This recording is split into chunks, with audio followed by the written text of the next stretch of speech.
Telugu digital media network లో political కేటగిరీలో number 1 కేవలం 72 గంటల్లో 1,50,00,000 వ్యూస్ పైగా పాపులర్ టీవీ నెట్వర్క్. నా పేరు రంజిత్ కుమార్ బ్రదర్. ఓకే. ఏంటండి మరి ఏపీలో తెలంగాణ ఎలక్షన్స్ అయిపోయి కాంగ్రెస్ పార్టీ అధికారంలోకి రావడం జరిగింది.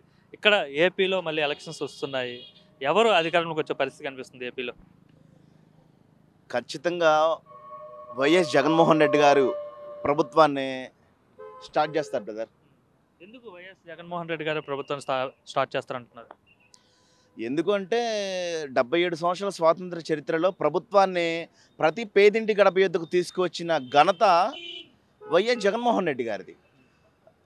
జగన్మోహన్ రెడ్డి గారి యొక్క నాన్నగారు రూపాయికే వైద్యాన్ని అందజేస్తే జగన్మోహన్ రెడ్డి గారు ఏకంగా వైద్యం చేసే వాళ్ళని ఇంటికి పంపిస్తున్నారు. ఫ్యామిలీ డాక్టర్స్ అంటే ఒకప్పుడు రిచ్ పర్సన్స్కి డబ్బున్న వాళ్ళకే ఉండేది. జగన్మోహన్ రెడ్డి గారు ఈరోజు ప్రతి గ్రామంలో ఉన్నటువంటి వాళ్ళందరికీ కూడా వైఎస్ఆర్ విలేజ్ క్లినిక్ పెట్టి అక్కడ డాక్టర్స్ అందుబాటులో తెచ్చి ఫ్యామిలీ డాక్టర్స్ పెట్టాడు.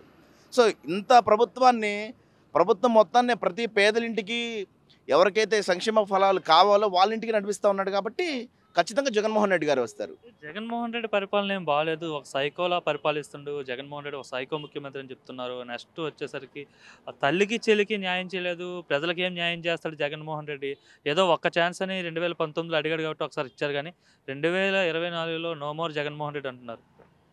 2024లో వైనాట్ 175 అనేది రిపీట్ అవుతూ ఉంది.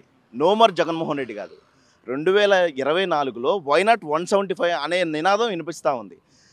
రాష్ట్ర ప్రజలు అంత కాన్ఫిడెంట్గా మీరు 170 వైఎస్ఆర్సీపీ అంటున్నారు.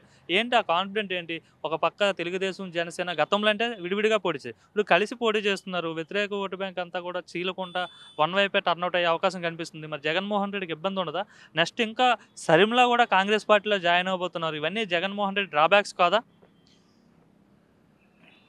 జగన్మోహన్ రెడ్డి గారి నమ్ముకుంది పైనున్న దేవుణ్ణి, రాష్ట్ర ప్రజలు మాత్రం నమ్మాడు. ఎంతమంది ఏకమైనా జగన్మోహన్ రెడ్డి గారికి వచ్చిన నష్టమేమీ లేదు. మొదటి నుంచి జగన్మోహన్ రెడ్డి గారు అదే చెప్తారు, ఎందుకయ్యా విడివిడిగా డ్రామాలు ఆడుతూ ఉన్నారు, మీ అందరూ కలిసే చేసే డ్రామానే ఒకేసారి మీరు కలిసికట్టుగా రండి, నాకేం ప్రాబ్లం లేదు అంటాడు. అన్నట్టుగానే మీరు చూడండి గతంలో ఏ విధంగా మాట్లాడారు. గతంలో మీరు ఏ నాయకుడిని తీసుకొని, అటు పవన్ కళ్యాణ్ తీసుకోండి, ఇటు లోకేష్ని తీసుకోండి, లేకపోతే అటు ఎవరినైనా మీరు తీసుకోండి, స్టార్టింగ్లో తిట్టుకున్నట్టుంటారు.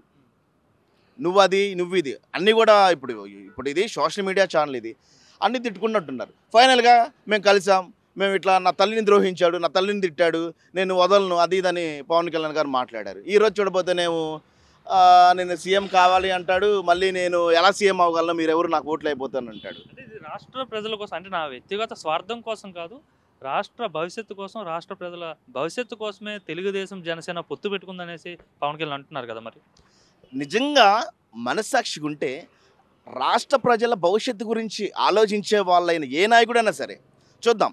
జగన్మోహన్ రెడ్డి గారు 4.5 సంవత్సరాలు పరిపాలించారు. ఇప్పటికీ మన విజనరీ నాయకుడు ఉన్నారు, మన ఏపీని సింగపూర్ చేస్తానన్నాడు, అతనున్నాడు. తర్వాత ప్రజల కోసం కష్టపడే నాయకులు ఉన్నారు, ఇప్పుడు ప్రత్యక్షమయ్యారు. ఇప్పటి వరకు స్వాతంత్ర చరిత్రలో చూసుకుంటే 4.5 సంవత్సరాలు జగన్మోహన్ రెడ్డి గారు ఏం చేశారు? కరోనా మహమ్మారి వచ్చినా సరే ఎక్కడ కూడా తడబడకుండా నిలబడి జనం కోసం తెగబడి అవినీతి సామ్రాజ్యాన్ని జగన్మోహన్ రెడ్డి గారు కోకట వేలుతో పీకి పారేసి అవినీతి లేని సామ్రాజ్యాన్ని నిలబెట్టాడు. నీతిగా నిజాయితీగా అంటే నిజంగా సంక్షేమ ఫలాలన్నీ అందిస్తున్నాడా? ఎస్సీ ఎస్టీ బీసీ మైనార్టీ వాళ్ళకి, అగ్రకులంలోని పేదలందరికీ అన్నీ అందజేస్తున్నాడా? కాబట్టి ఎవరైతే నీతిగా నిజాయితీ చేస్తారో చూసుకుందాం. 4.5 సంవత్సరాలు గత ప్రభుత్వంలో ఎలా ఉంది, మన ప్రభుత్వంలో ఎలా ఉంది, వ్యత్యాసం. ఇప్పుడు ఫర్ ఎగ్జాంపుల్ జగన్మోహన్ రెడ్డి గారి యొక్క ప్రభుత్వంలో ఎస్సీ ఎస్టీ బీసీ మైనార్టీ వాళ్ళకి రాజకీయంగా, ఆర్థికంగా, సామాజికంగా ఎంత లబ్ధి చేకూరింది ఆలోచించండి. ఆలోచించి ఎక్కడైనా సరే జగన్మోహన్ రెడ్డి గారు ఇదిగో మీరు ఇది చెయ్యలేకపోయారు, అందుకనే మేము పోటీ చేస్తున్నాం అని మాట్లాడమనండి, దానికి రాష్ట్ర ప్రజలందరూ అంగీకరిస్తారు. అంటే చంద్రబాబు నాయుడు అంటున్నారు, ఇప్పుడు మీరు ఏదైతే అంటున్నారో జగన్మోహన్ రెడ్డి ప్రవేశపెట్టిన సంక్షేమ పథకాలే మరలా జగన్మోహన్ రెడ్డి గెలిపిస్తా అంటున్నారు. మరి చంద్రబాబు నాయుడు కూడా మేనిఫెస్టో పెట్టడం జరిగింది కదా, ఏదైతే అమ్మఒడి మీరు ఒక్కరికి ఇస్తా అని ఇద్దరికి ఇస్తా అంటున్నాడు. అంటే మీకన్నా బెటర్గా మేనిఫెస్టో పేరు పెట్టారు అంటే సంక్షేమ పథకాలకు సంబంధించి. మరి ప్రజలు చంద్రబాబు నాయుడు నమ్మరా? మరి బాబు రావాలంటే జాబు రావాలి, 2014 నినాదం అది. మరి బాబు గారు వచ్చారు, జాబ్ రాలేదు కదా సార్.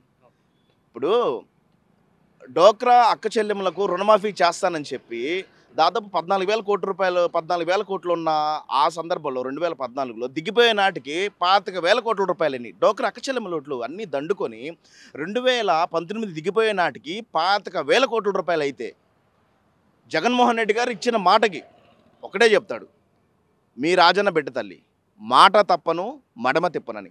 ఇప్పటికీ 3 విడతల్లో దాదాపుగా 20,000 కోట్ల రూపాయల దాకా తీసేశాడు. ఇప్పుడు ఒక మాట అంటే చేస్తేనే కదా ప్రజలు నమ్మగలిగేది. నేను చెప్పాడు 2019లో 2014లో చెప్పాడు బాబు గారు ఏమని, నేను జాబ్ ఇస్తానన్నాడు. జాబ్ ఇవ్వలేకపోయాడు కదా.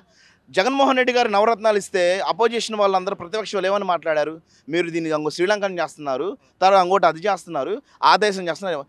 జగన్మోహన్ రెడ్డి గారు నవరత్నాల పథకాల ద్వారా ఇస్తే శ్రీలంక అయిద్దని మాట్లాడేవాళ్ళు, మరి వాళ్ళు ఎలా సంక్షేమ పథకాలు ఇస్తానని చెప్తున్నారు? ఇప్పుడు జగన్మోహన్ రెడ్డి గారు అమ్మఒడి ఒకటిలే ఇస్తున్నాడు, కానీ మరి లోకేష్ గారు ఇద్దరుంటే 2,30,000, ముగ్గురుంటే 75,000 అని అంటున్నారు. మరి అది ఏంటి? ఒక్కసారి రాష్ట్ర ప్రజలందరూ గత వ్యత్యాసం గురించి ఆలోచించారు. లోకేష్ పాదయాత్ర చేశాడు, చాలా ప్రజల కష్టాలు దగ్గర నుండి చూశాను, చాలా ప్రజల బాధలు నేను విన్నాను కాబట్టి ప్రజలందరికీ న్యాయం చేస్తా అంటున్నాను లోకేష్ గారు పాదయాత్ర చేశాడు, రాష్ట్ర ప్రజలందరూ చూశారు. దానికి ముందు వైఎస్ జగన్మోహన్ రెడ్డి గారు పాదయాత్ర చేశారు, రాష్ట్ర ప్రజలందరూ చూశారు. దానికి ముందు వైఎస్ రాజన్న చేశాడు, రాష్ట్ర ప్రజలను చూశారు. కంపారిజన్ 100 కిలోమీటర్లు వెళ్తే రూపురేఖలు ఎలా ఉంటాయి, 1000 కిలోమీటర్ల రూపురేఖలు ఎలా ఉంది కదా. యూట్యూబ్లో అన్నీ సోషల్ మీడియా కాలం ఇది, సోషల్ మీడియా యుగం. నువ్వు నేను చెప్తే నమ్మేది కాదు అది. యూట్యూబ్లోకి వెళ్ళి కొట్టండి. రాజశేఖర్ రెడ్డి గారు పాదయాత్రలప్పుడు మొదట్లో ఎలా ఉన్నాడు, సగంలో ఉన్నాడు, ముగింపు అయ్యేటానికి. జగన్మోహన్ రెడ్డి గారు మొదట్లో ఎలా ఉన్నాడు, సగంలో ఉన్నాడు, ముగింపు అయ్యే నాటికి ఎలా ఉన్నాడు అనేది అందరూ చూశారు. లోకేష్ బాబు గారు కూడా చూశారు కదా. ఇప్పుడు పాదయాత్ర చేయడం తప్పు కాదు, సమస్యలు తెలుసుకోవడం తప్పు కాదు. ఒకటే చెప్పగలను, ఈ రోజుల్లో రాజకీయం ఎలా మారిపోయిందంటే డబ్బుల కోసం, పేరు కోసం, ఘనత కోసం, లేకపోతే ప్రఖ్యాతల కోసం, లేకపోతే కుల రాజకీయాలు చేస్తున్నారు ప్రతిపక్షం వాళ్ళు. కానీ జగన్మోహన్ రెడ్డి గారు ఎస్సీ, ఎస్టీ, బీసీ ఎప్పుడు ఒక మాట అంటాడు జగన్మోహన్ రెడ్డి గారు, నా ఎస్సీలు, నా ఎస్టీలు, నా బీసీలు, నా మైనార్టీలు, అగ్రకులాల్లోని పేదలందరూ కూడా నా వాళ్ళు అని మాట్లాడతాడు జగన్మోహన్ రెడ్డి గారు. టు బి ఫ్రాంక్గా మాట్లాడుకుందాం, 2019 నుంచి జగన్మోహన్ రెడ్డి గారు ఇప్పటికీ ఎస్సీ, ఎస్టీ, బీసీలని ఎన్ని పదవులకు ఇచ్చారు. గతంలో ప్రతిదీ మనం ఆన్ రికార్డ్ మాట్లాడుకుందాం. ఇక్కడ ఓకే, మీరు పదవులు ఎస్సీ, ఎస్టీ, బీసీలకు ఇచ్చే ప్రాధాన్యత ఓకే, కానీ రాష్ట్రంలో అభివృద్ధి లేదు. సో విజనరీ ఉన్న లీడరే కావాలి, సంక్షేమం ఒకటి ఉంటే సరిపోదు.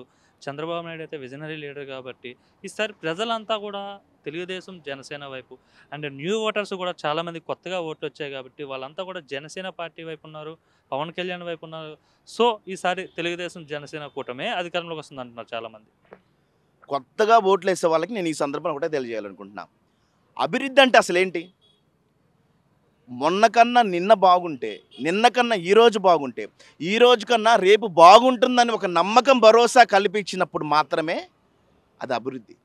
అభివృద్ధి అంటే 10 బ్రిడ్జీలు వేస్తేనో, లేకపోతే సైబర్ టవర్ లాంటి ఒక 20-30 కట్టిస్తేనో అభివృద్ధి. అంటే ఎవరికి అభివృద్ధి? చదువుకునే వాళ్ళు, ఎలా అయినా చదువుకున్న వాళ్ళు ముందుకెళ్ళిపోతారు. కానీ పేదరికాన్ని నిర్మూలించేది ఎవరు? విజన్ నాయకుడు. ఇప్పుడు డిగ్రీలు, పీజీలు, ఎంటెక్లు, బీటెక్లు చదివిన వాళ్ళకి అన్ని కంపెనీలు ఉన్నాయి. జగన్మోహన్ రెడ్డి గారు దాదాపు 13 లక్షల కోట్ల రూపాయలు పెట్టి ఈరోజు మనకి పెట్టుబడిని తీసుకొచ్చాడు, బడా కంపెనీలు తీసుకొచ్చాడు రాష్ట్రంలోకి. దాదాపు దాని ద్వారా 6,06,230 ఉద్యోగాలను రానున్న రోజులు మనం ఇవ్వబోతా ఉన్నారు. అది కదా అభివృద్ధి అంటే. అభివృద్ధి అంటే పేదవాన్ని నిర్మూలిస్తే అభివృద్ధి. నువ్వు వచ్చి బిజ్జీలు, బంగళాలు, బోరేలు కలిస్తే మాలాంటి పేదల ఇన్ఫ్రాస్ట్రక్చర్ కూడా డెవలప్మెంట్ అనేది అవసరం కదా. ఒక క్యాపిటల్ కానీ ఇవన్నీ కూడా అవసరమే కదా ఒక రాష్ట్రానికి. వాటిని చూసాక కంపెనీస్ కానీ ఏవైనా వస్తాయి. మీరు అన్నది బాగానే ఉంది. ఇప్పుడు ఇన్ఫ్రాస్ట్రక్చర్ డెవలప్ చేయడానికి భూములు తీసుకున్నారు. ఈ భూముల్లో ఎంతవరకు ప్రభుత్వ భూమి ఉంది అనేది మనం కంపేర్ చేసుకోవాలి. ప్రతి డెవలప్ ఏరియాలో పబ్లిక్ దగ్గర నుంచి మన భూములు సేకరిస్తే ప్రభుత్వ భూములు ఉన్న చోట మనకి ఉపయోగం ఉండట్లేదు కదా. ఇప్పుడు రాష్ట్రాన్ని నలుమూలలో అభివృద్ధి. ఇప్పుడు ఫర్ ఎగ్జాంపుల్ సరే రాజధాని ఉందండి, నేను రోజువారీ కూలీని అనుకుందాం. దానివల్ల నాకేంటి? పోనీ చదువుకున్న 10th డిగ్రీ అంతవరకు చదివిన వాళ్ళు రాజధానిలోనే ఉద్యోగం చేయాలని ఉందా? ఇప్పుడు 3 ప్రాంతాలు ఉన్నాయి మనకి. రాయలసీమ లేకపోతే వైజాగ్ లేకపోతే మన ఆంధ్ర ఇటు గుంటూరు ఇవన్నీ పల్నాడు ఏరియా ఇది ఉంది. 3 చోట్ల 3 అభివృద్ధి పనులు జరుగుతా ఉన్నాయి. మంచిదే కదా! ముగ్గురికి మంచి జరుగుతుంది మంచిదే కదా! ముగ్గురు అన్నదమ్ములు ఉన్నప్పుడు తలా కొంచెం పెడతానంటే మంచిదే కదా! ఓకే. అంటే ఓవరాల్‌గా మరలా వైసీపీ వస్తదంటారు. ఒక్కటే చెప్పగలనండి. 2024 జగనన్న వన్స్ మోర్.